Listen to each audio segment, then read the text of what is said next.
আজকে import of BSF ইস্টপুর এবং এডিনগর থানার যৌথ উদ্যোগে একটা ইনফরমেশান আসে যে গজারিয়া ইন্দো বাংলা বর্ডারের কাছে কিছু ইয়াবা ট্যাবলেট দুজন লোক পারাপারের উদ্দেশ্যে যাচ্ছে। সেই মোতাবেক আমরা এডিনগর থানার পুলিশ এবং বিএসএফ এম্বুশপাতি এবং একজন লোককে আটক করতে সক্ষম হই। তাকে আটক করে তাকে জিজ্ঞাসাবাদ করে তার কাছ থেকে আমরা একটি প্লাস্টিকের প্যাকেট উদ্ধার করি, যার মধ্যে 30টি ইভা ট্যাবলেটের প্যাকেট আমরা উদ্ধার করি, যেগুলো আমরা কাউন্ট করে প্রায় 6000 ইভা ট্যাবলেট উদ্ধার করি। এবং যে ব্যক্তি এগুলো নিয়ে যাচ্ছিল পারাপারের জন্য বাংলাদেশে, আমরা তাকেও আটক করি এবং তার বিরুদ্ধে একটি NDPS আইন আমরা ধারা আমলে একটি কেস নিয়ে তদন্ত শুরু করব। বাজার মূল্য কত এগুলো?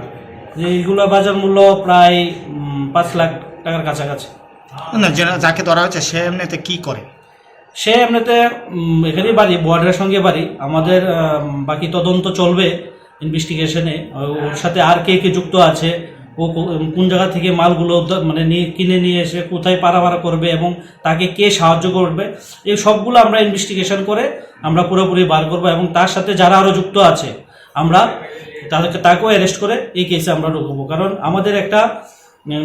আমাদের উপর থেকে নির্দেশ দেয় ড্রাগসের বিরুদ্ধে আমরা পুরোপুরি এইগুলোকে নির্মূল করতে হবে। আপনারা জানেন কিছুদিন আগেও আমরা এডিনগর ক্যাম্পের বাজার এলাকাতে এইভাবে একজনকে অ্যারেস্ট করেছি, সে এখন জেল হাজতে আছে। এইভাবে আমাদের প্রয়াস যে ড্রাগস মুক্ত করা সমাজকে, এটা আমাদের জারি থাকবে, ভবিষ্যতেও জারি থাকবে।